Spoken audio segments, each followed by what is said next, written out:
full of my knowledge. Don't worry about will I be known. Let's see how much of the earth is going to know me. The earth shall be full of the knowledge of the Lord Yahweh, as the waters cover the sea. Isaiah chapter 11, verse 9.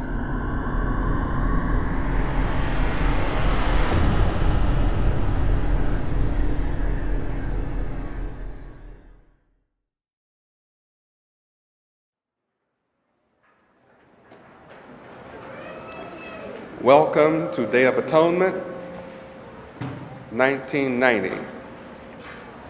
The season of the Feast of Tabernacles is upon us. Get ready. The Day of Atonement is all about becoming at one with Yahweh.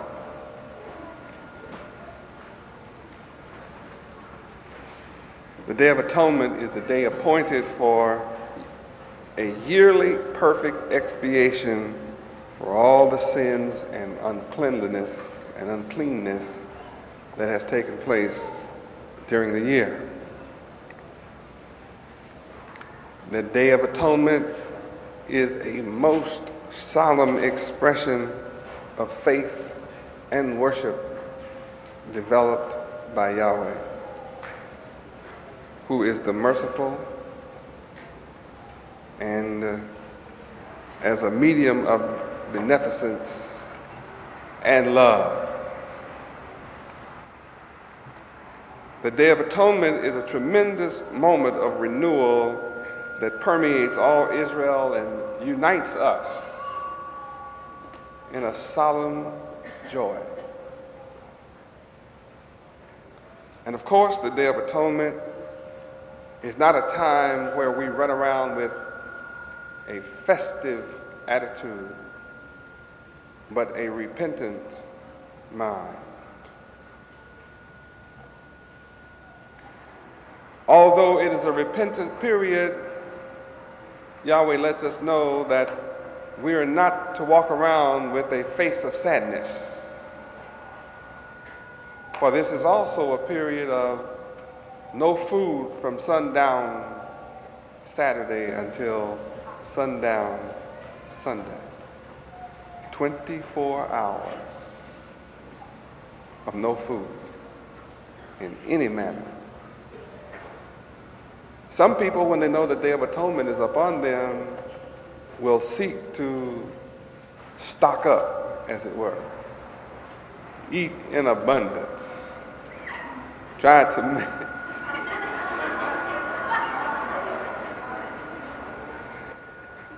make up for this day of food that is lost. And the closer that sundown for the Day of Atonement becomes, the more desperate we become about food. The more conscious we are of sundown. Sundown suddenly takes on a special significance. Very special indeed. And people are ready to do strange things to the Shabbat because of no food for the next 24 hours. Some of us don't need food for the next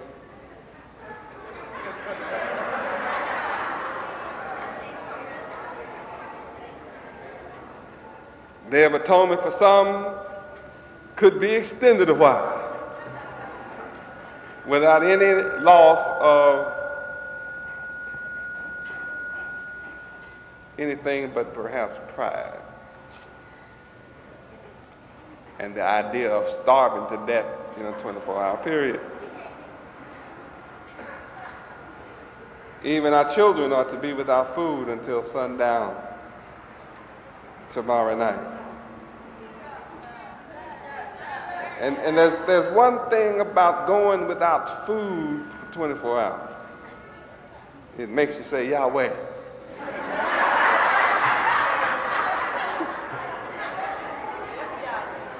You may not be too conscious about Yahweh tonight, but about noon or early afternoon tomorrow, somewhere about 2 o'clock in the afternoon, 3 o'clock, 4 o'clock, even as late as 5 o'clock, it will seem to you as if the sun is never going to set. You begin to wonder if this is the day of Joshua, where you begin to say, oh, Yahweh, don't let the sun set still for another day.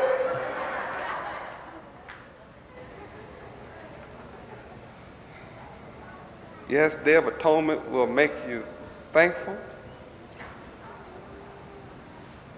grateful for food. It will humble your haughty spirit. And suddenly the name Yahweh becomes real. And you don't seem to forget it. The more time that goes with this, the more you begin to remember the name Yahweh. And your children are going to come at you saying, I'm hungry. And you'll have to be able to tell your children, but it's the Day of Atonement. And your kid may be old enough, smart enough to say, but I have not sinned. I'm too little. Well, Day of Atonement is to remind you to never sin.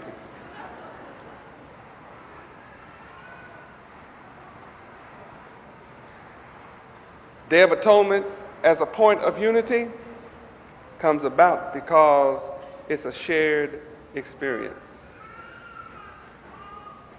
We experience great joy during the Day of Atonement because we understand that we will be purged free of our faults and that we can begin a wonderful new year of morality and righteousness. That whatever wrong we did this year, we can ask Yahweh to forgive us. Seek the forgiveness of Yahweh. And whatever we neglected, our sins of omission, sin of commission, sin of ignorance, the unknown sins even, as you know by now, and some of you do not know, the Day of Atonement is observed on the 10th day of the 7th month, according to our solar calendar. And the purpose and the distinctive character of this day is to bring the collective sin of our nation, of all of our people, even in America and around the world, into remembrance, so that it may be earnestly dealt with and atoned for. And let us remember that some of Yahweh's righteous servants in the past, such as Job, always atoned for his children.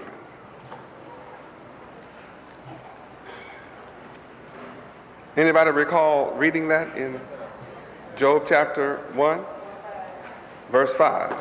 Let us turn to Job chapter 1, verse 5. Let's read verses 4 and 5. Read. And his sons went and feasted in their houses, every one his day, and sent and called for their 3 sisters to eat and to drink with them. And it was so, when the days of their feasting were gone about, that Job sent and sanctified them, and rose up early in the morning, and offered burnt offerings according to the number of them all. For Job said, "It may be that my sons have sinned, and cursed Yahweh in their hearts." Thus did Job continually. This indicates that those of us who are conscious of Yahweh, his laws, statutes, judgments, commandments, are responsible for the sins of our people. It is not enough for us to return to Yahweh and be satisfied in keeping his laws while the rest of our family members are dead to the knowledge of their Father Yahweh and dead to the knowledge of his laws, thereby are breaking them. So we become responsible for every one of our people in America and all of our people around the entire planet Earth who are breaking the laws of Yahweh. And you might ask, well, how in the world can we be responsible or held responsible for anyone other than ourselves? Deuteronomy 32, 2 and 3 will shed light on that reality. Verse 1 tells you that we have an incredible responsibility. Read. "Give ear, O ye heavens, and I will speak, and hear, O earth, the words of my mouth." All right.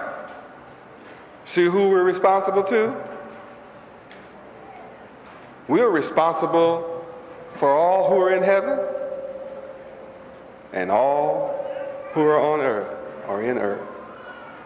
We're responsible for all who are conscious of Yahweh, thus in heaven, conscious of Yahweh and obeying the laws of Yahweh, who are thus in heaven, keeping their mind stayed on Yahweh, enjoying perfect peace. Perfect peace is heaven. So those, we're responsible to them, making sure that they hear the law, and we're responsible for those of the earth, those who are carnal-minded, terrestrial-minded, who are suffering and languishing in death, because the ways of the carnal mind is what? Death. So we're responsible for all people who have an earthly mindset, as well as to those of us who are consciously keeping the laws of Yahweh. Now let us read the next two verses and see what our responsibility is and how we meet our responsibility to those in heaven and on earth. Read. "My doctrine shall drop as the rain, my speech shall distill as the dew, as the small rain upon the tender herb, and as the showers upon the grass. Because I will publish the name of the Lord Yahweh. Ascribe ye greatness unto our God Yahweh." Now, what is our responsibility?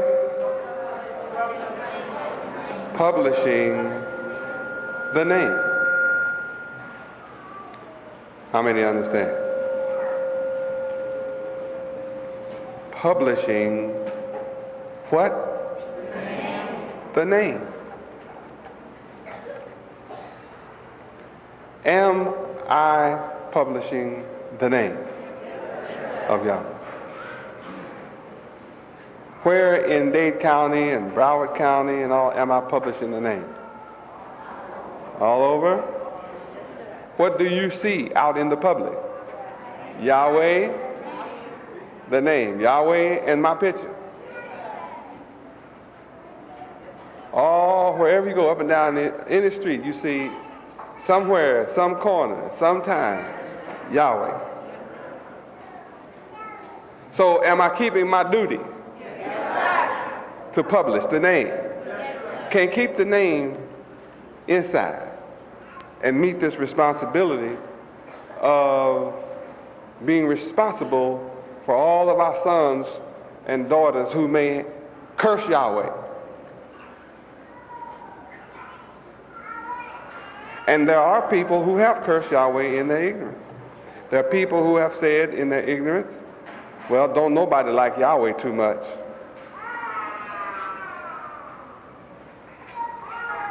Now, when someone says nobody likes, not somebody, but some people don't like Yahweh, what are they saying? That some people don't like the sovereign one. Some people do not like the Creator. Some people do not like the giver of all good and perfect gifts. Some people don't like the one that gave them life. It has to be an ignorant person that says that. Being able to say some people don't like Yahweh means at least one thing has happened. The name has entered their head. That is a monumental achievement. To have the people of the earth who don't like the name call it, have it in their head, can pronounce it correctly. And then, of course, on the other side of the fence are all these people that just love the name. Then you know when you publish the name all over the world and in the heavens, you're guaranteed to cause a lot of curiosity. And when curiosity is roused, people will begin to pick up their dictionaries, encyclopedias, and Bible dictionaries, and some people will begin to research and look up this name. And it means many things. For example, that my enemies and my opponents have no idea of how many people have taken hold to this name because I publish it, and they have learned for themselves some wisdom of the name, and have learned for themselves some of the power, and have respect and reverence for the glory, the honor, and the power in the name. And they have on regular street clothes. They have never worn white in their life. They may not own a white shirt. Yet they're walking around in love with Yahweh ben Yahweh, the name Yahweh. And I say that spells for a new day. It makes for a new day in America, and it shows the power of publishing. How many have seen the name Yahweh lately around town in the public? I guarantee you that my enemies are upset.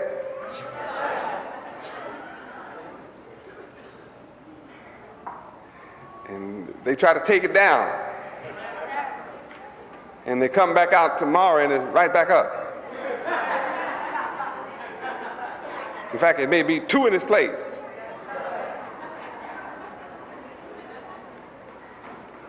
And they put in the public newspaper that they were going to crack down on politicians and people who have their signs up so that they would have the excuse to come against me. And I told my disciples that what you have just read in the newspaper is just to prepare the public for them to come after me next week. And they did. I have received letters now from the State Department, North Miami, Homestead, with my name on it. Homestead versus Yahweh ben Yahweh. For illegal signs being posted. I've received letters from somebody else too. Who was it? Transportation.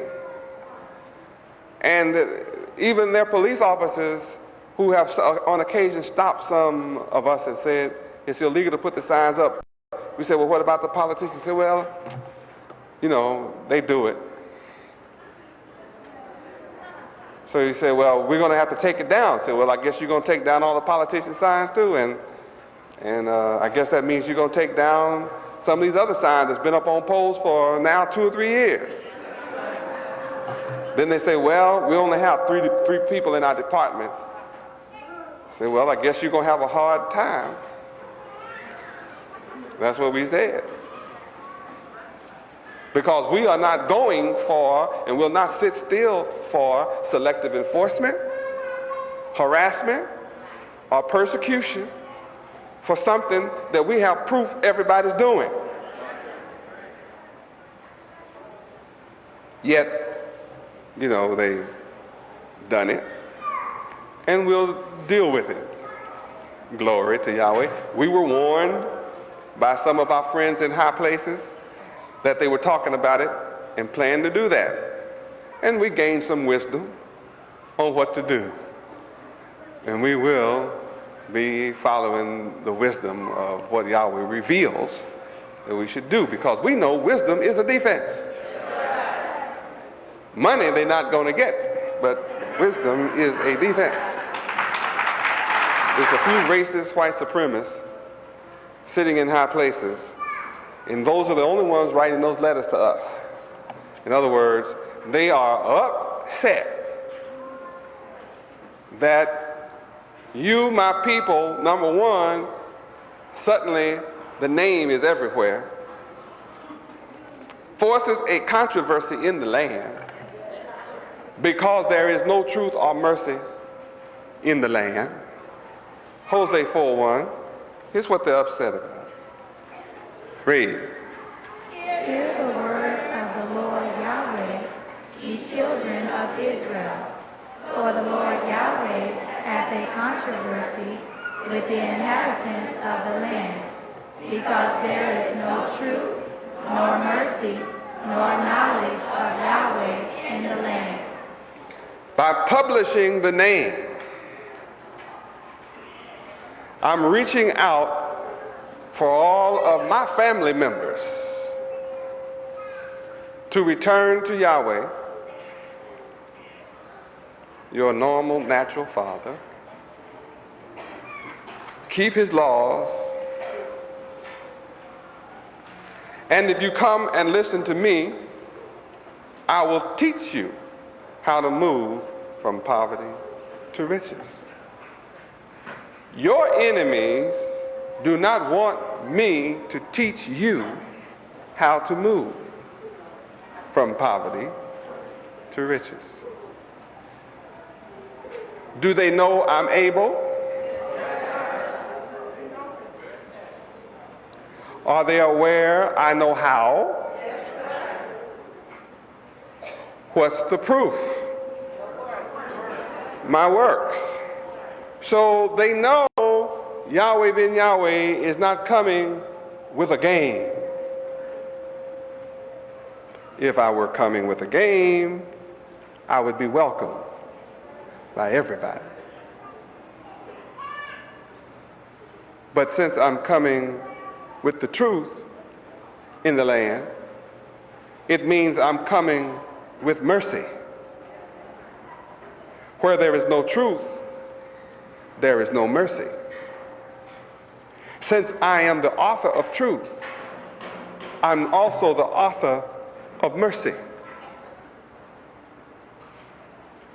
And since I come with mercy, I come with restoration powers. Verse 6, read. My people are destroyed for lack of knowledge. Because thou hast rejected knowledge, I will also reject thee, that thou shalt be no priest to me. Seeing thou hast forgotten the law of thy God Yahweh, I will also forget thy children. Proof of rejection is in verse 2. This is the condition of our people, that I come with mercy. Read.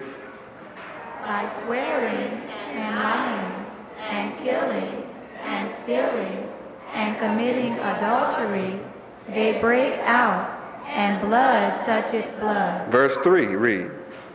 Therefore shall the land mourn, and every one that dwelleth therein shall languish. Thank you. See what the condition of America is? It's not only America, but the world is in this condition.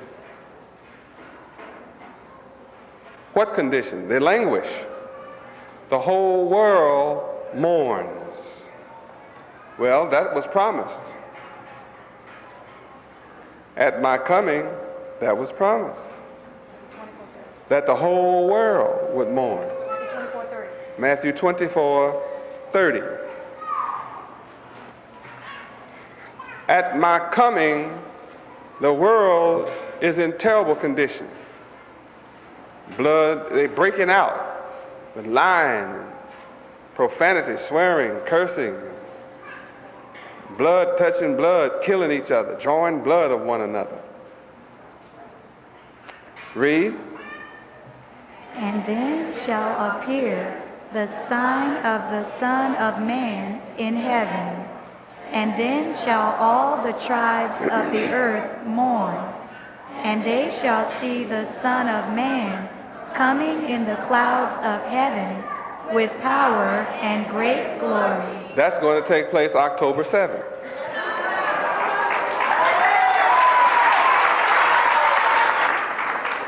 On October 7th, a sign is going to appear. Whose sign? My sign, Yahweh's sign. A sign shall appear, of the Son of Man. It's of me. Where? In heaven. That's where I live. I live in heaven. And when the earth see my appearance, and you better believe on October 7th, when I tell you the earth is going to be touched by me, the earth, nations are going to be touched directly by me.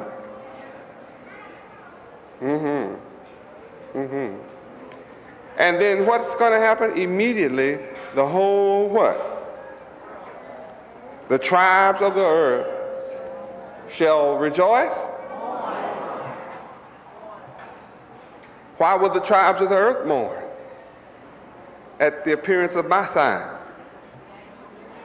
All the games are up.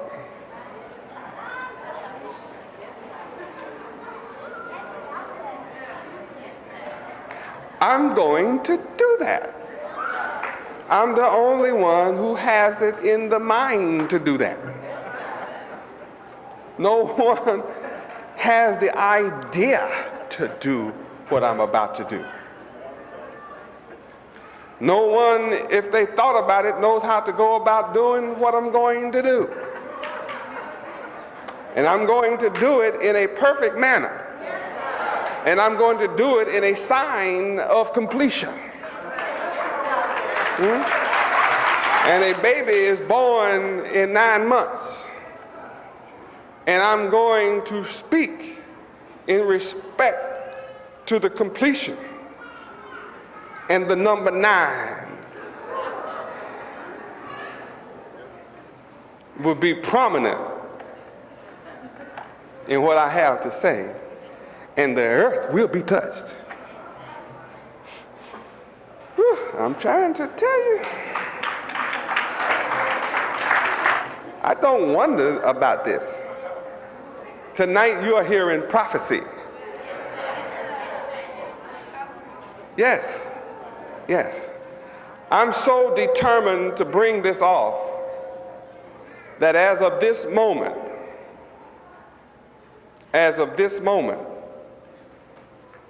I'm on a 21-day fast. I will eat no food for the next 21 days. Perfect sevens 3 times. 3 times 7 is 21.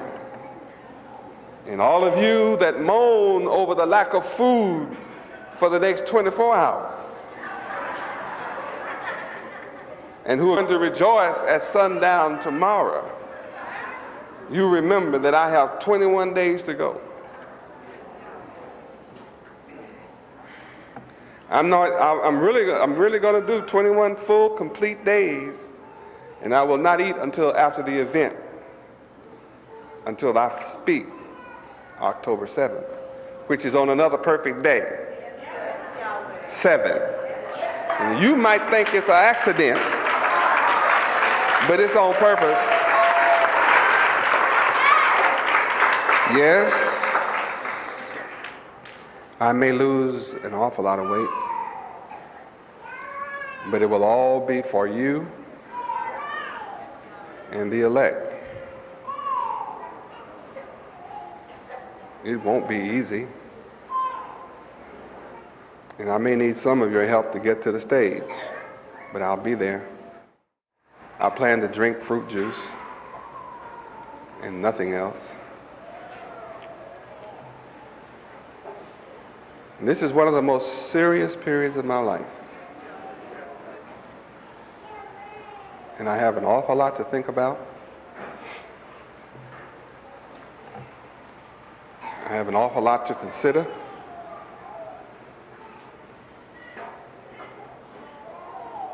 And those around me who know me just a little bit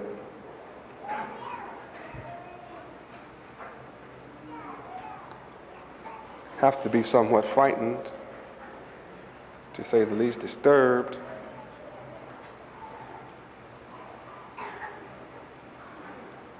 And some of you have plans for me after these 21 days. You may even have plans for yourself after these 21 days. And I can assure you, Yahweh really is God. And you are going to be best served if you accept that reality and let yourself be in accord with whatever Yahweh wills and decrees. And you'll find yourself at the marriage supper with me. But if you're going into this day of atonement with future plans to sin, you're in trouble.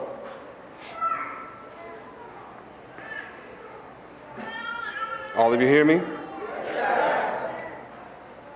This is not just another day.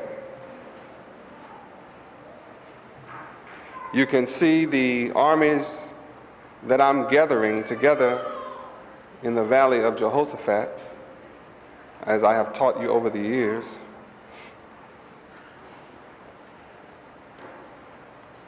Which signals the end time. And there are two scenarios at this end time. One is Satan coming down with great wrath, knowing that he has but a short time. But for those of us who have studied the words of Yahweh, know that at the same time, the wrath of Yahweh is going to come down. And when the wrath of Yahweh comes down, he is going to be the victor. And all people who fear Satan and who love the ways of the heathen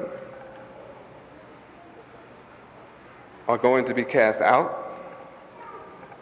where there is weeping and gnashing of teeth. And those of us that choose to keep and obey the laws of Yahweh are going to look upon the devils and the heathens that are left and say, is this the man that caused the nations of the earth to tremble? Is this the man who has been cut down and brought so low? Is he the one that we all thought could destroy? Yes, he has great wrath and he's ready to do it. You can tell he's ready to go. And I told you he's not going without a fight. But Yahweh is well able to fight. And I have a message on October 7th to the world. It's deeper and broader than what you might imagine. And all peoples will be there. Somebody from all of the people of the earth will be there. They're going to be there. And I have a message. There's only going to be one victor in this war of Armageddon. It gives those of us who have held on great faith and courage and great joy to watch what I have taught you over the years all come into pass. It lets you know Yahweh is real. And I warn all of us that you had better listen to what I'm saying and hear me well tonight. This is a time that talking to children and playing with your baby, you better put it aside and hear me. This day forward is not the time to put off keeping the laws of Yahweh.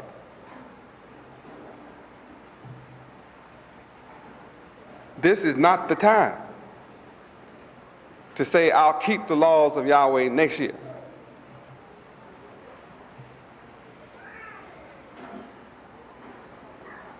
Now is the time to atone and make your move now. You don't have the time to play that you've had from the beginning of my teaching up till now. Don't you know and realize and understand from the Word that this is not the time to let the cares of this world consume your mind? This is the period that could be most tempting to you, to let the cares of this world take hold of your mind. The thrills and the joys of this world. And you'll be more dedicated to the cares of the world than you are building the kingdom and keeping the law of Yahweh. And to do so is to forget the promise of Yahweh, wherein it is stated that people, and even some of you among me, will be like it was in the days of Noah, that just won't realize until destruction take hold of you and sweep you away. Some of you have come too far with me to let the enemy of materialism and lust and the cares of this world to grab hold of you and consume you away from salvation. You've shed too many tears to suddenly let your heart grow cold to the laws of Yahweh. You've made too many sacrifices to come up to the point that I walk in my marriage chamber and I look around at you with pain in my heart and say, get away from me, you are a worker of iniquity. I cannot allow your mindset in heaven. You will corrupt heaven with your mindset. Now is the time to give up your mindset and take on the mind of Yahweh and be renewed in the spirit of your mind. That's what this Day of Atonement is seriously about. There are too many of us who have grown kind of cool, and our love for Yahweh and the word of Yahweh is waxing cold. You can find more time to dedicate days to your desire, and don't dedicate the same time to the study of the word and the law of Yahweh. You are too busy to set a weekend aside to where you do nothing but stay up day and night in the law. But you can stay up day and night doing things that have nothing to do with Yahweh. Don't you know you make Yahweh jealous when you do that? Yahweh is looking at you. Yahweh is watching you. You don't have time to set aside the same time that you have for pleasure for yourself, for pleasure in the word. Can't you see you're on the way to hell? You're on your way out from me. This Day of Atonement is a chance for you to make a new start, a new resolve, to come back to where you started from, to come back. It's a time where you can say to Yahweh, take me back, Yahweh. But when your heart and your mind is callous to what I'm saying now, and you set what I'm saying now aside in your mind, don't you see what's happening to you? That your lust is consuming you away from your Creator? Can't you see yourself?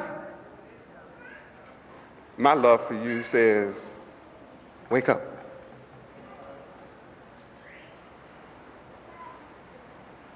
If there was ever a day and a time that you who are under the sound of my voice need to atone right now for all that you've done this year, if you miss it, go on and write up that you don't really want to be in heaven.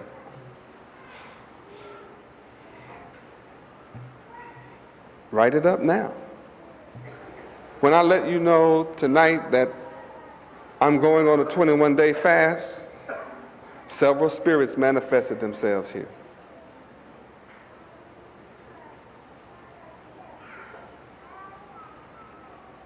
And I felt you who have the Spirit of Yahweh within you absolutely calling out to me. And I could feel you. And I could feel your spirit saying, thank you, Yahweh. It's time. Some of you are saying, it's time. But not everybody here is saying, it's time. But then my message is not for everybody.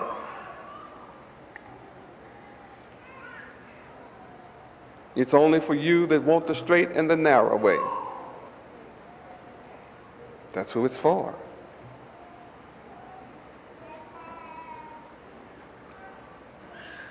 I carry a terrible burden when I teach for 12 years, 10 to 12 years, and then I look out and see people who have just forgotten what I teach.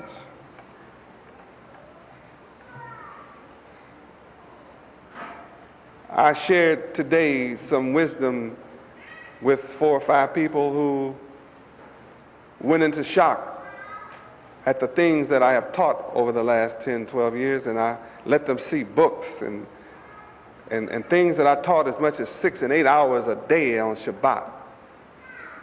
I used to teach like that. Every Saturday it was all day.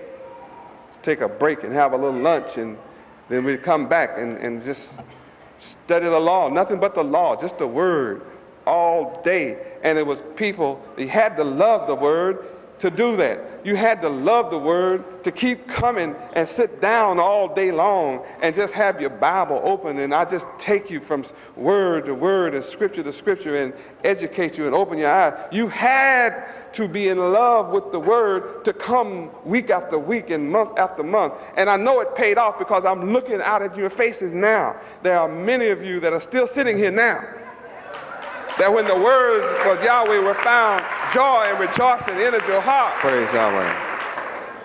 It is those teachings that gave you the foundation that you have, that holds you here in spite of the adversity.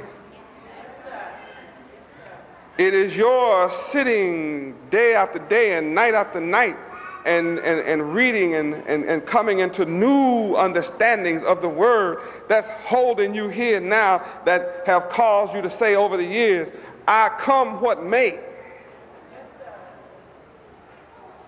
The devil can shoot his best shot, and when he finished, I'll be standing.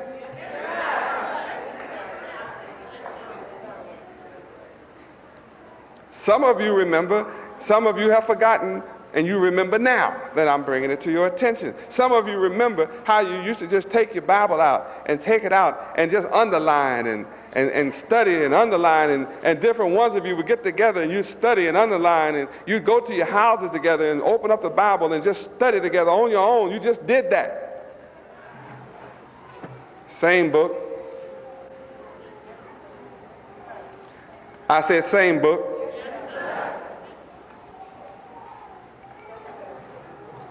Same book. Same book.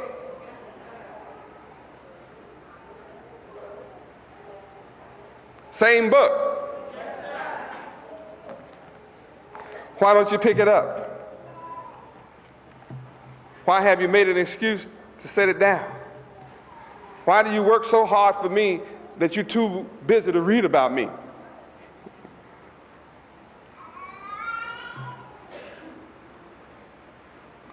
Don't you know when you're too busy and you working so hard for me that you don't have time to pick up this book and your dictionary? You don't know what's happening to you? The devil works all day. Don't you know you can't fool me with telling me you working for me? I don't care if you wash clothes 22 hours a day. Every day of your life. And you spend the next 2 hours sleeping. I'm going to ask you one day, where's my word in you? When did you pick up my book? When you don't pick this book up, you're not picking me up. But you want me to believe you love me because you wash laundry 22 hours a day. For YU, for the Hebrews. You really think you have me fooled? I'm going to let you fool me up until I get ready to shut my door. And then I'm going to tell you, take your laundry washing behind to outer darkness. And may you enjoy washing clothes in darkness where there is no light, because you were too busy for me. You worked too hard for me. So hard, you never picked me up. Go ahead. Don't say then, remember how hard I worked for you?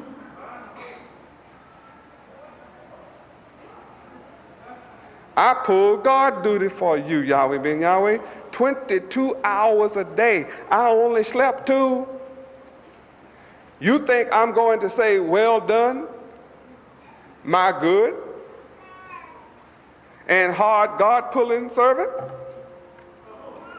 And when I ask you something about me, you can't tell me where it is. You don't even know how to find it in the concordance. And you don't find a joy from me. All I can do is warn you. What do I look like coming, forcing you to pick me up?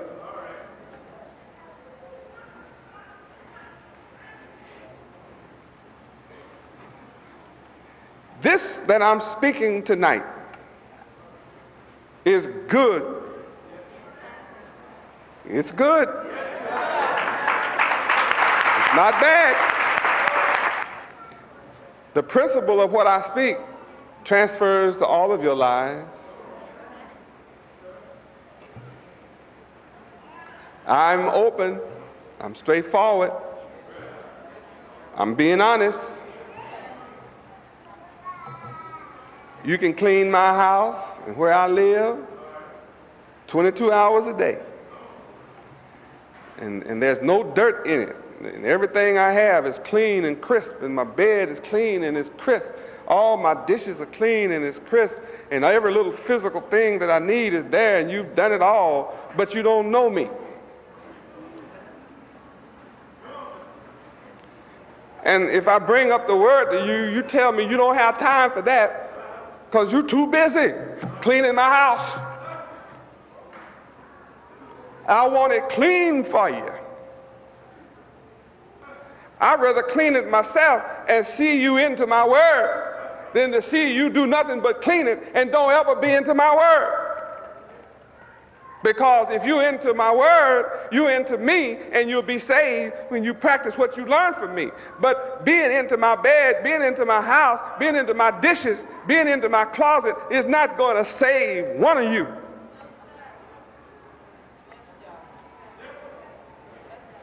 And I'm telling you, you can't fool me with all the work you do. If I don't see you into the word, you can't put it off on nobody else. It's every man's personal responsibility to pick up this book. I can't pick it up for you. Your mama can't pick it up for you. Your daddy can't pick it up for you.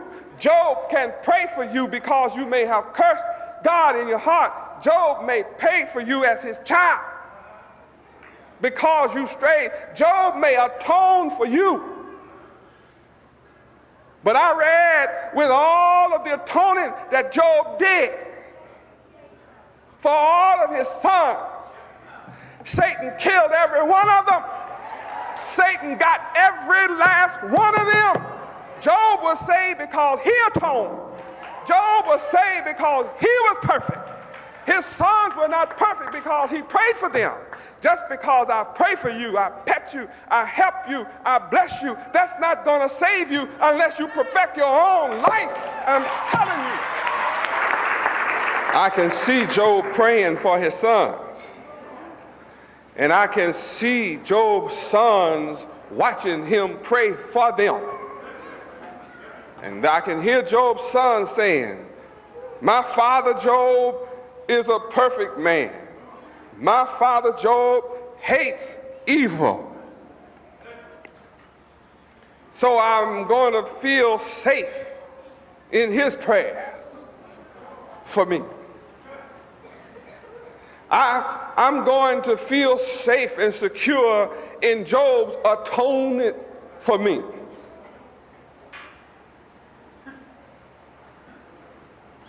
Job was saved and his sons were killed by Satan. Why? Because they were content to watch Job be perfect while they refused to be perfect.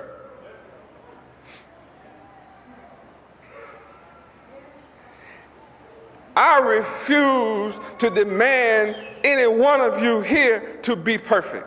I teach you perfection, and you have to choose for yourself to be perfect or imperfect. I'm not going to sit around and follow you to be perfect. I'm not going to waste 1 minute of my time following you nowhere on this earth to see and ensure that you be perfect.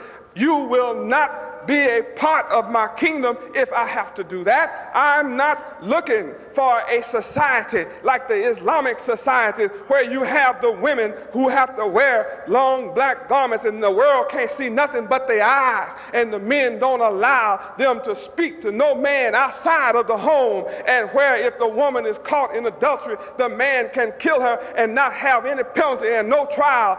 This is a situation of where women are forced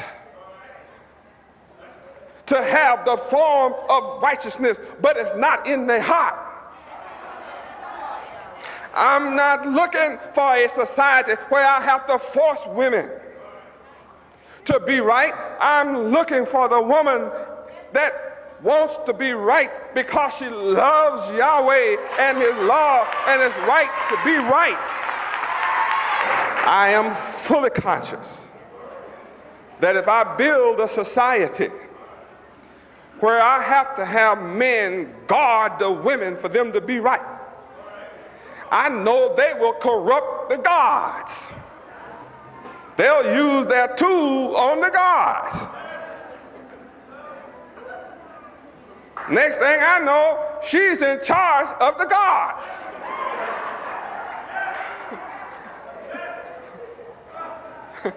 She'll have all the guards on the ships coming to get orders from her. Oh, I know I'm right. I don't need you to tell me I'm right.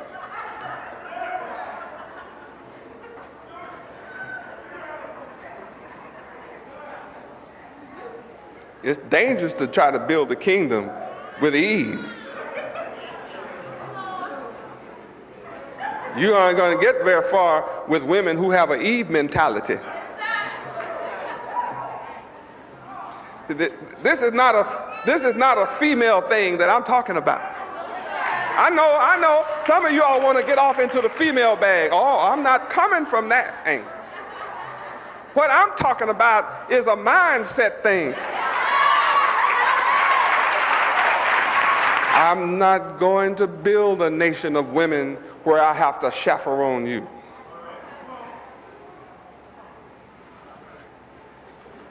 I'm looking for women that can't wait to get the rod of iron in her hand.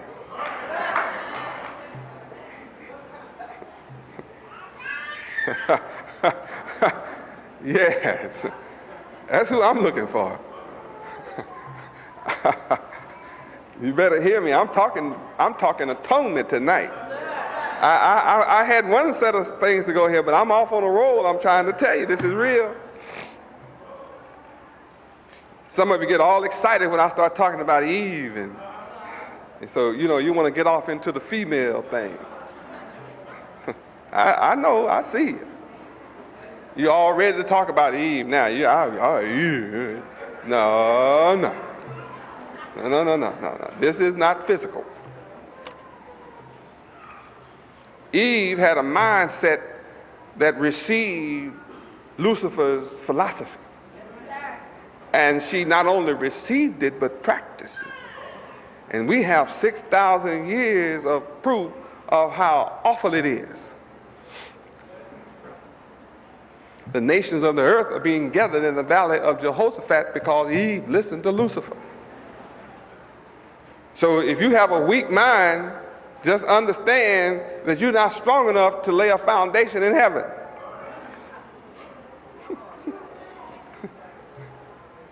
Your mind is not about laying a foundation in heaven either. Your mind may be about laying. Yeah, it may be about laying, but it's not about laying no foundation. Because you don't have nothing in your head that's of me, from me, that you are laying down for nobody.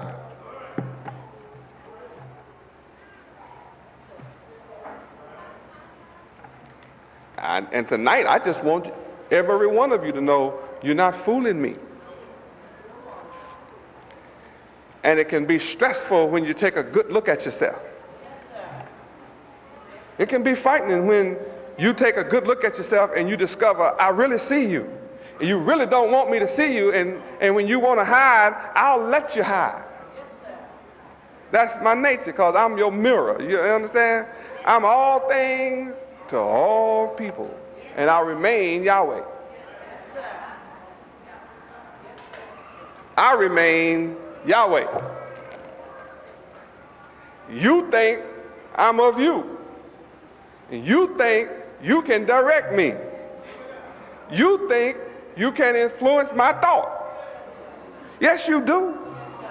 Yes, you do. You think you can win. I'll let you talk and I'll shut up. You haven't won when I say so. You lost. Because what do you have to talk about in the presence of God anyway? Unless you did 2 Timothy 2:15. Unless you can show me something that I approve of. When you're talking about something in my presence that you approve of, I'm not impressed, neither are you impressive.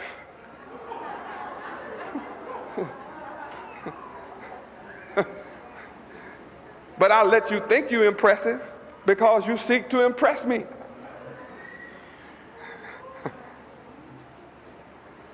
But there's a payday coming, children. And all of you are saying, you talking to me? Who do you think I'm talking to? Your ghost? My God, Yahweh ben Yahweh. See, when the truth hits you, you want to put it off of you. Truth is like that. You want to try to get out from under it. Well, you couldn't be talking about this because I ran this by you and you didn't disapprove. What you want me to do? Make you slicker than you think you are? You already think you're slicker than grease. Why should I let you know I know you're not slick at all? You so slick, you think you can slick God. By saying, I know you, God. I know I'll slick you, God. And turn right around and try it. And you waiting for me to say, hey, I saw you. And if you do that, then you'll go back in your repertoire and try to come up with a slicker move. Oh, you got me on that one, huh? Wait till I go off in my hide bag on you. I got a bag of darkness that you can't figure out, boy. I got one. You know, inside the bag of tricks, inside the bag where the tricks are, it's dark in there. And every time you go into that bag for a new trick to try to trick me, see what you did? I told you why you love darkness. Why? These are what? Evil. Am I touching anybody tonight? You can't do Day of Atonement thinking you slick. And I've been making your lives here easier and easier to be right. I cut all the fat away from you having to try to be slick and deceptive. This is the Day of Atonement. Some of you don't recognize the Bible, but I'm talking from it. I'm bringing you all the way from the beginning up to the now in every aspect of your life.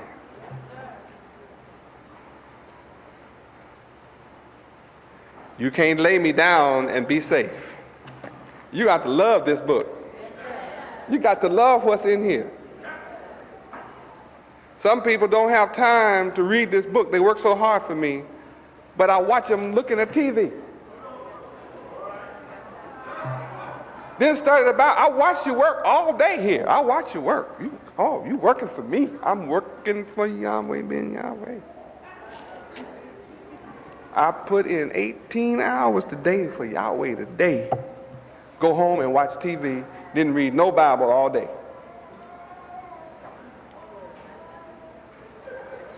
No word in their life all day. Don't even pretend. Don't even go get the Bible, pick it up and read 3 seconds and let it fall on their head and go to sleep.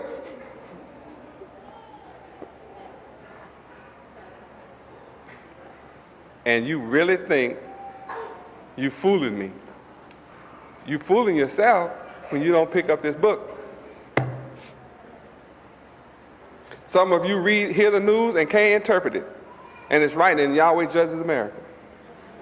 Yes, y'all. Yes, sir. It's in this book. Yes, sir. Yes, y'all. The details are right here. Some of you don't know what's in this book. You've read it and don't know what's in it. You feel because you read it and say, praise Yahweh, everything is all right. It's not all right unless you have this in your heart, so you can keep up with what's going on. Some of you don't know what's going on. Haven't read it in years. This book will help keep your feet on the ground. Yeah, it will. Some of you haven't read this book but once.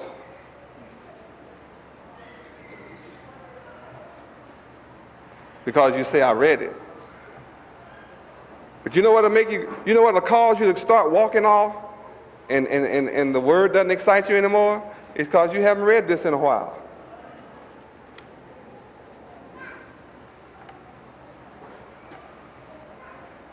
I wrote the book and I read it often. All I can do is tell you. What the books I wrote will take you back. Some of you have every article I ever wrote. When have you looked at them lately? They just as real today as when I wrote them. I don't take back nothing I taught.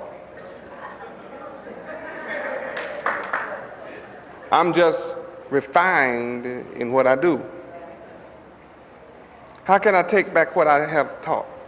What I taught is the truth. I can't take the truth back and be the spirit of truth.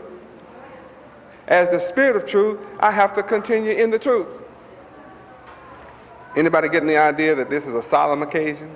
Yes, sir. You know what solemn means, don't you? Sacred, serious. When we, as Yahweh's people, through godly sorrow and atonement for our sins, enter into the rest of Yahweh's mercy and favor, when we know we are all right.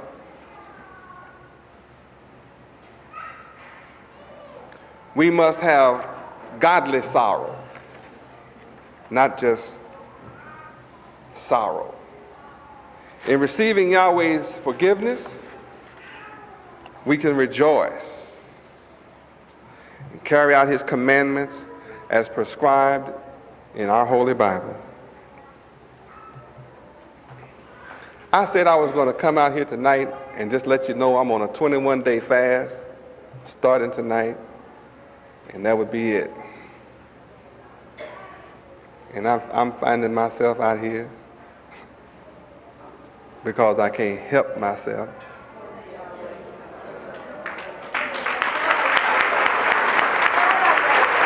The Day of Atonement is all about Israel being reconciled to Yahweh. This reconciliation is absolutely necessary before Feast of Tabernacles. The Feast of Tabernacles prefigures the ingathering of all nations. And the ingathering of all nations requires us to have a spirit of being at one with Yahweh. I'm not asking any one of you in here to try to go 21 days with me. I'm able to draw down on my spirituality, and I'll only lose so much. But again, I remind you, I'm doing it for you, for the sake of my people, and the elect. And they don't even know me. I'm sacrificing for people that don't even know me. That's how much I love you and I love my people that don't know me. I always shed tears over all of my people and they don't know me. Isn't that what Job did?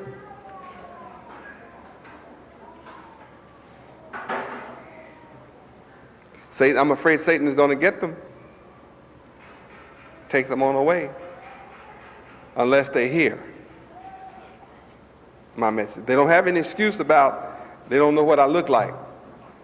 Because people that I've never seen in my life are riding up by me waving. I mean, they'd be upset if I don't wave back. They just want to associate and wave. How many of you believe my picture that I'm known now when I drive out? We're talking about all nations coming to me. Prior to the gathering of all nations, the nation of Israel must be the example of perfection.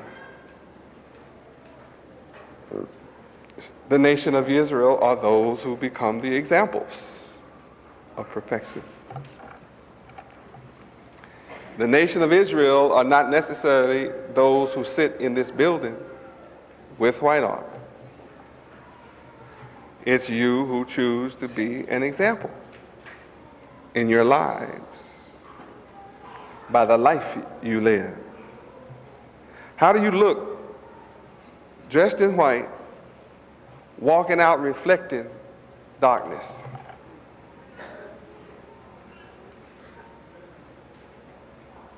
How do you look going someplace out in the city in white? Come back home at darkness. Change your clothes. Let your hair down. Huh? Put on some of those weird looking clothes. Put on one of your short dresses. If you got a long one, you put it all up around your, up around your tops up here, around your chest, so that your white dress is short. And then go drive off into the darkness to meet someone to do wickedness. And you think you have gotten away because you say, I'm in disguise. I don't feel like I can take off my culture and go do anything. I'm just talking about me. I cannot talk about you. I'm talking about me. And since that's the way I feel, I'm not about to do it. You can't get me to take off my culture and take off my diadem and fix my hair and go do nothing. Nowhere on this planet you can't get me to do that.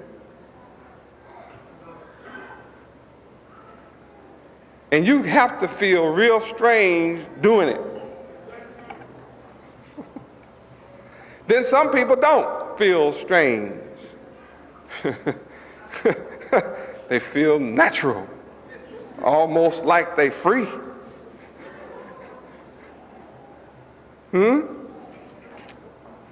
It's like free at last. I'm into my element now. I'm natural born. I'm in a city, don't nobody see me. I'm clear. My hair's down, my hair's out. If I get out the car, I have on a short dress. Shoot, who knows me? Keep on trying it. You'll find out who knows you. You'll find out sooner or later the Spirit of Yahweh really is real. And boy, you're going to discover one day what you do in the dark. And that's when it's over. Yes, boy, then you can't go back on what comes out in the light. Once the light shines on you, the jig is up. It's just plain up. So I'm looking for you who want to be righteous. Before we can rule with the rod of iron, we ourselves must be without fault and without blemish. Let's look at Revelations 2, verse 26. But this is what it's about. Read. And he that overcometh and keepeth my works unto the end, to him will I give power over the nations. Got it? Can you see the word? Maybe you need glasses. See it?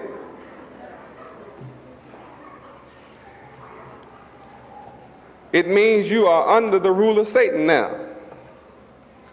You're under your taskmasters. And right now you seem to respond better to your taskmaster than to Yahweh. You will get up early for your taskmaster. You don't need your brother or your sister to wake you up to go meet your taskmaster. You don't go to bed and forget to set your alarm clock for the taskmaster. And you know not to be late for work for your taskmaster.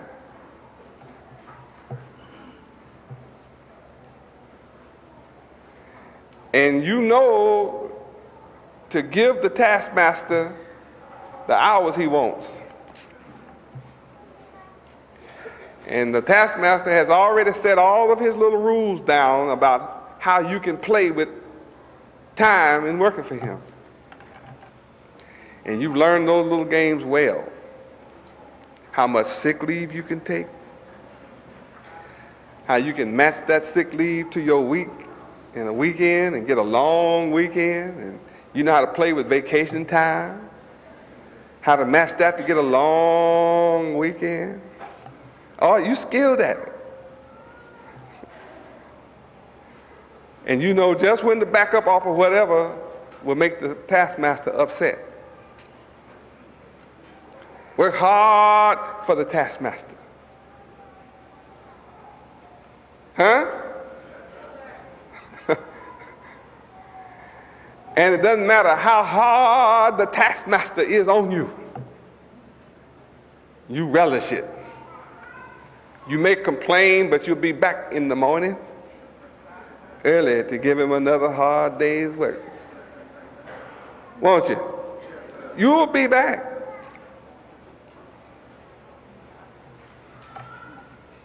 Respond well to a taskmaster, but not to yourself. Not for yourself. Huh? You don't have the same drive, though working for yourself pays more with greater benefits. But somehow it just seems like something's missing out your life when the taskmaster doesn't give you bricks to make without straw. But I'm talking about you who want to rule the nations with the rod of iron. It's a simple thing for you to do. Simply be the example of what? Righteousness. And there's nothing hard about it. But you do have to make up your mind that I want to live right. And if I hold you in my pen 24 hours a day and dress you up, you'll look right. And everybody that see you might think that person is really right. It's only because you're caged up. The test is not while you caged up. It's when I open the door. And I say, now you are free to go in. You are free to go out my door and come in my door. I am the door. And as the sheep of my fold, you are able to go in and you're able to come out. That's where the test is. Now, once you step outside of my fold and outside my gate, outside of my door, you have to want to be right yourself now. Because what's outside of me? Wickedness, unrighteousness. Totally. And what are they going to try to do to you? Entice you to join them. Be one of them.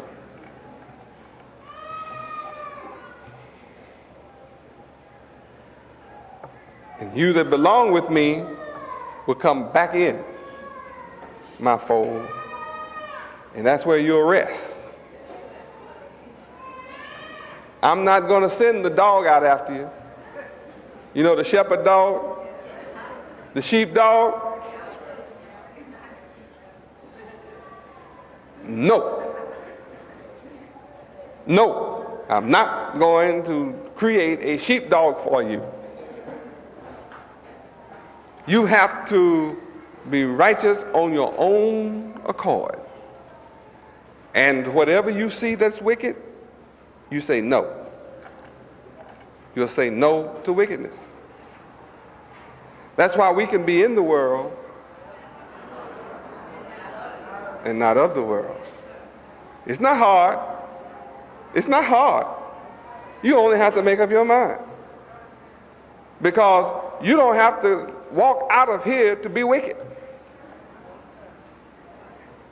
Huh? You can be here, in here, around all of us, and be just as wicked.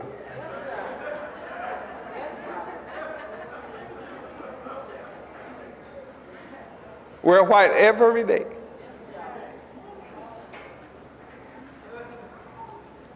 But when you're not right inside, you don't really want to wear white all the time. You take every opportunity given to be dressed outside of righteousness. Your clothes is only symbolic of your head. Glory. Some of us wear white on special occasions. My subject is not white. Don't get excited. Some of y'all in different colors in here, relax. Because your clothes, the physical clothes, is not what I'm talking about.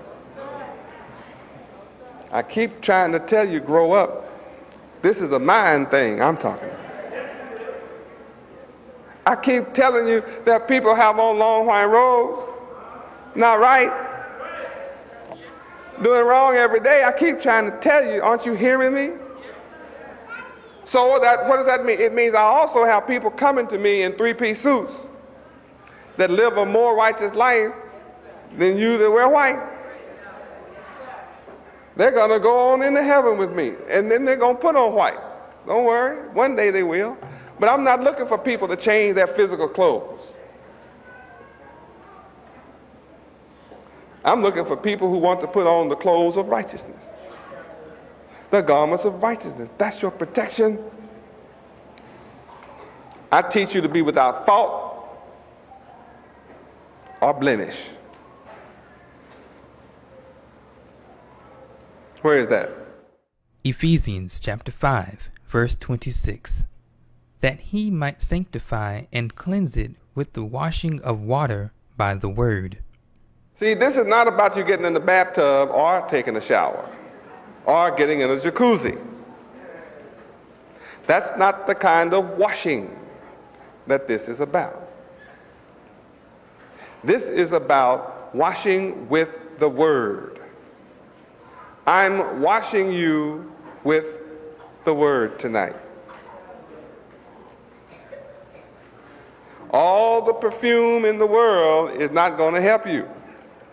You can go buy the most expensive cologne and the most expensive perfume and just spray yourself all over.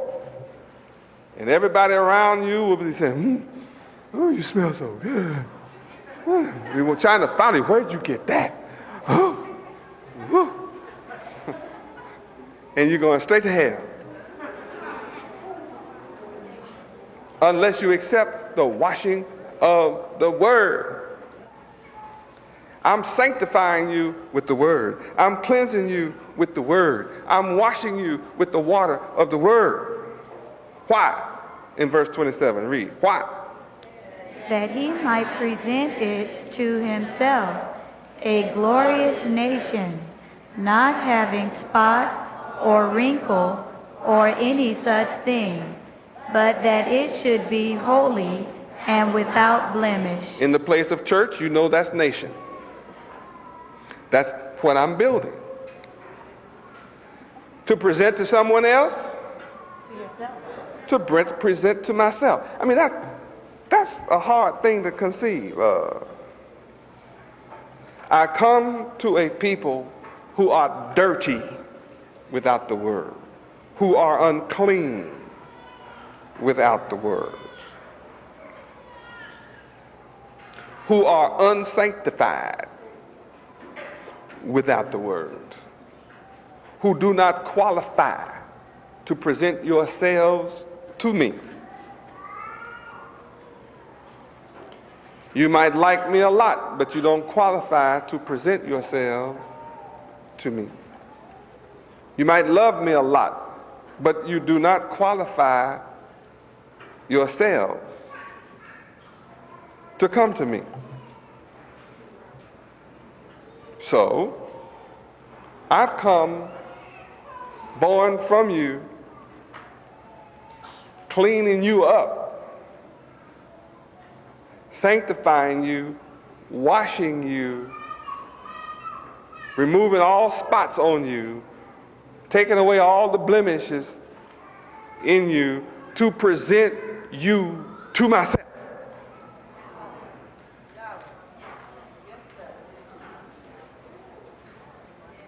Do you understand how complex that is? I mean, it's like you come to present a gift to me, or you come to present something to me, or you come to, but I'm doing all this work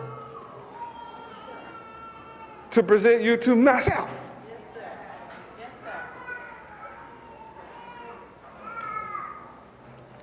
It would really be convenient to have someone get you all cleaned up, washed up, powdered up, cleaned up, perfume, cologne down.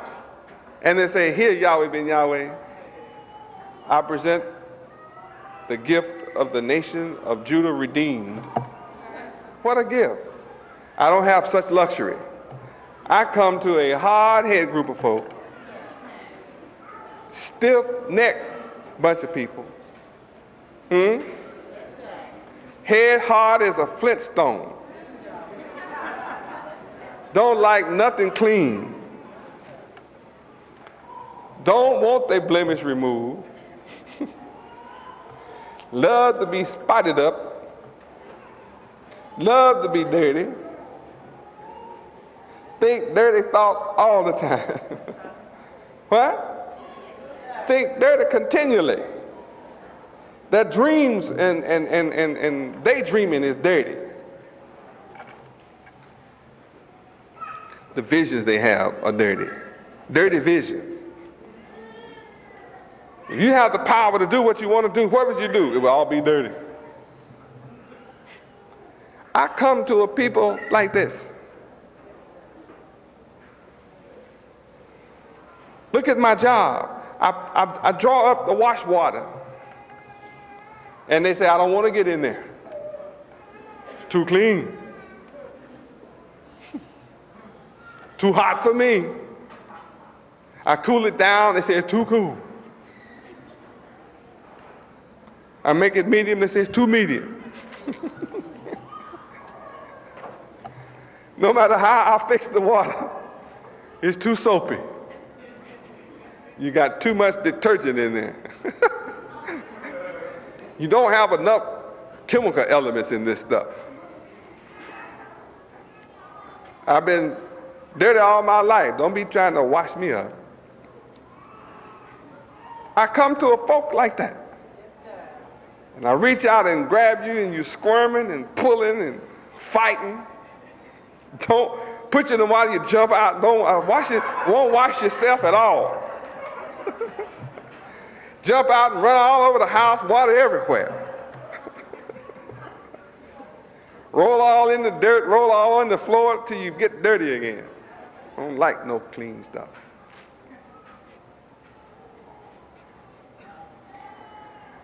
I come and work hard among a people like this just to present you to myself. I hope that's not ego, is that? That has nothing to do with ego, does it? Work that hard? Ungrateful folk? I come to a people that tell me in the past, you go Yahweh, I'll go my way. The year of Jubilee has historically been proclaimed on the Day of Atonement. Jubilee is considered to be the year of freedom. So it's kind of clear here that and implicit that freedom will be ascertained in the year that perfection and cleansing has occurred.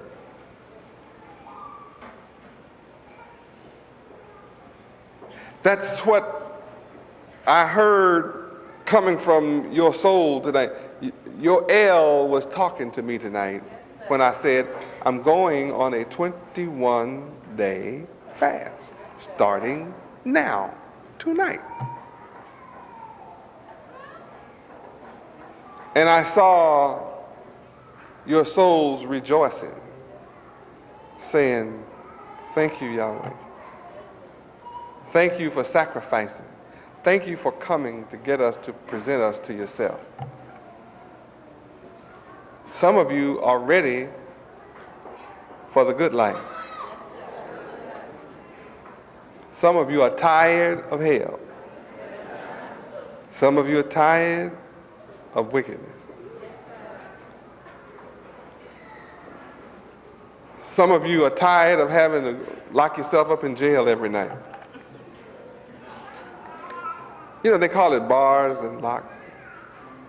Some of us long for the day when we can go to bed and sleep a peaceful sleep without the fear of someone breaking in on us. Some of us want such a day and a time to come. It comes when you make up your mind you want to be right. That you are tired of being wrong. You want to be holy. You want to be good. The year of the Jubilee occurs after the lapse of 7 times 7 years. It's 49 years. All perfect numbers, 7. So after 7 times 7 years, 7 years times 7 years, after that, the year of Jubilee. The year of freedom. We've been here 435 years. I hope I don't have to subtract 35 from 90 for it to become 490 years and drop to 0. We know from our calendar you have no such luxury.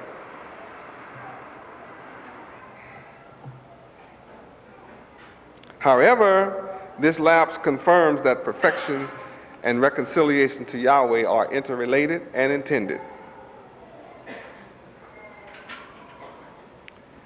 To be reconciled to Yahweh means to become one with Him, and therefore become one with Yahweh's law, become one with Yahweh's will.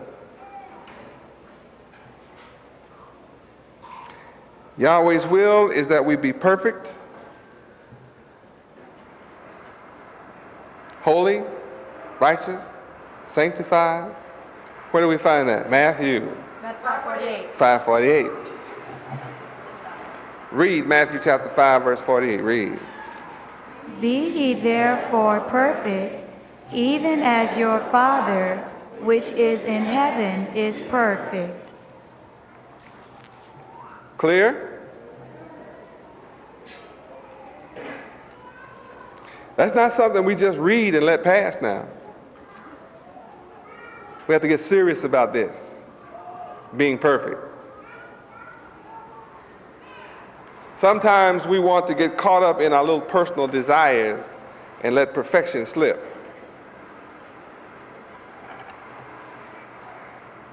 And then we want to tell other people how they ought to be, while our lives are not perfect.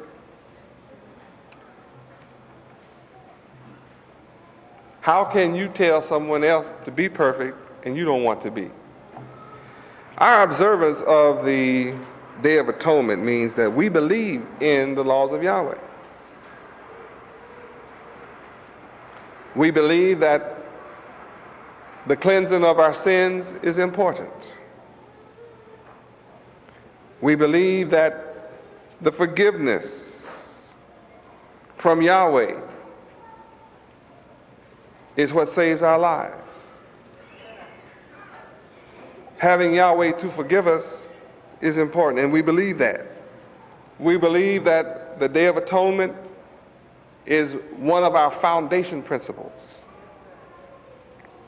We believe that the Day of Atonement is a grounds for our faith. We believe that the Day of Atonement is an act of redemption, that it has redeeming value. We believe that the Day of Atonement is in behalf of the covenanted people of Yahweh, the people to whom Yahweh made his agreement with at Mount Horeb and many other times in our history. We believe that the Day of Atonement is a time for prayer. Not just saying tefillah and don't know nothing about it. It's not a time where we just stand up and say tefillah, Avenu Shabashemai, Yikadesha Meaka, Tavo Malkuteaka, Yeah, I say Rizonka. And it don't have no meaning to you. You have no idea what each one of the words mean. You haven't really, it doesn't really permeate your brain one way or the other. You just learn how to say something and you don't have no idea what it is, and it's really not connecting to you. That's an empty prayer.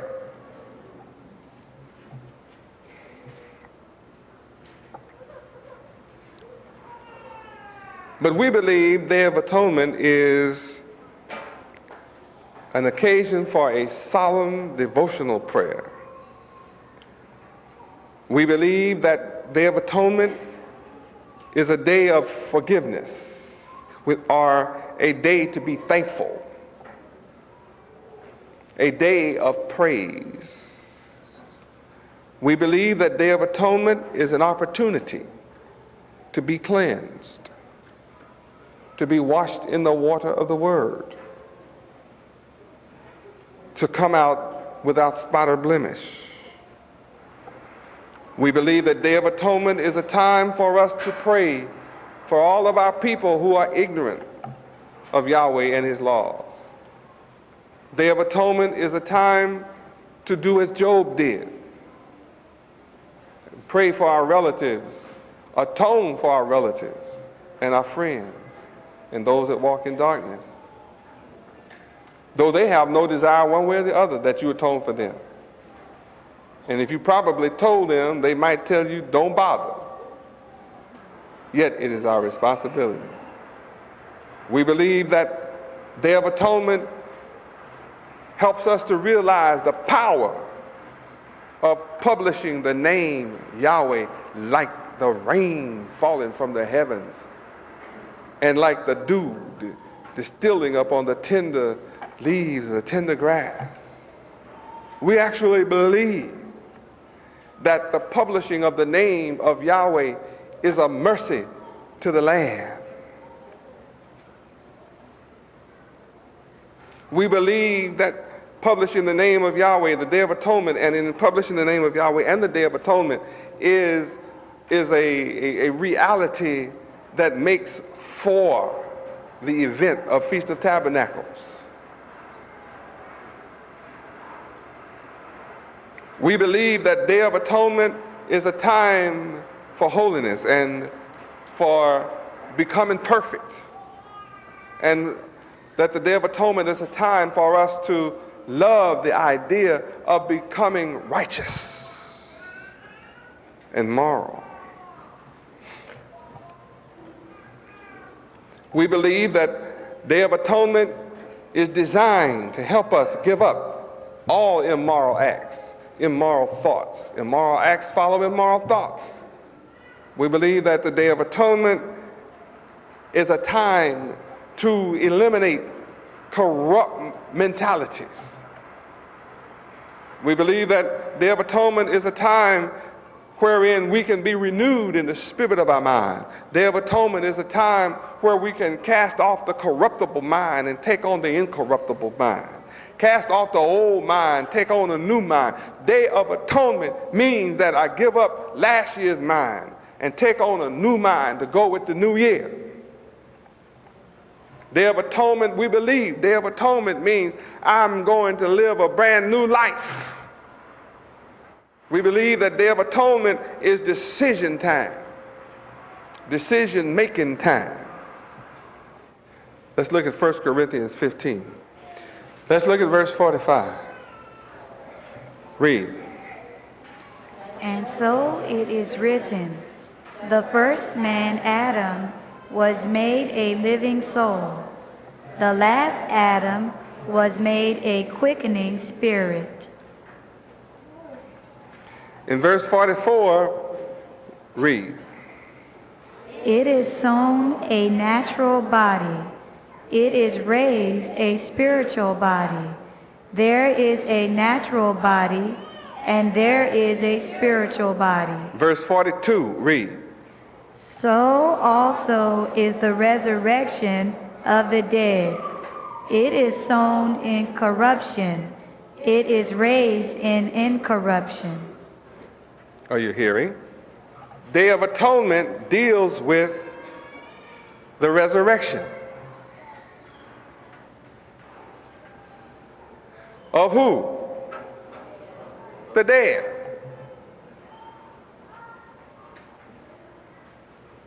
The so-called black people of America are the spiritually dead who are in need of resurrection. Our lives in America prove that. But there's a problem. We are sown in corruption. Meaning what? Born. You were conceived in corruption. And what does that mean? It means that in your home, the first thing you learn from your mother, from her breast, the words whispered in your ear are all corrupt.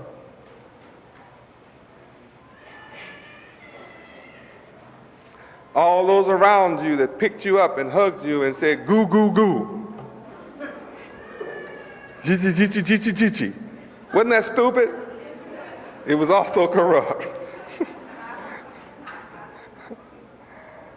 All you learned was corrupt. And the Day of Atonement is designed to raise you incorruptible.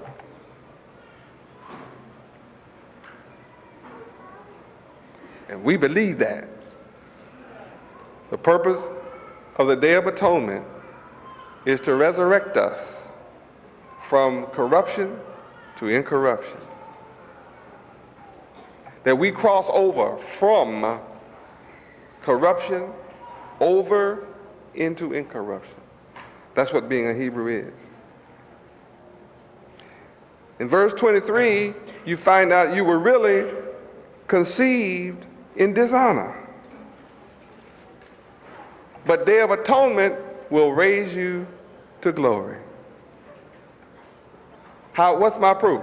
Day of Atonement is to give up your sin, be forgiven for your sins so you can become what? Righteous.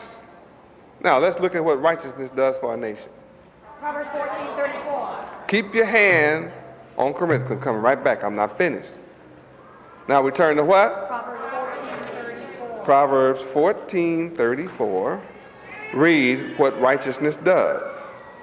Righteousness exalteth a nation, but sin is a reproach to any people. Righteousness does what? Exalts. What does exalt mean? To raise on high. To elevate you. Day of Atonement is designed, back to 1 Corinthians now. Day of Atonement is designed to raise you to a state of righteousness. And look what righteousness does. It exalts, raises on high above all other people. And that's what Day of Atonement is all about. So, what are we seeing? Though you are born in dishonor, you're being raised what? In glory. It's verse 43. Verse 43. You're being raised in glory.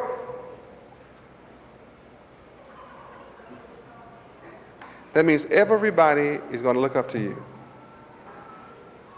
bless you, help you. Their forces will flow to you. That's your immediate reward. It's happening now, children, children, children, children, children, children.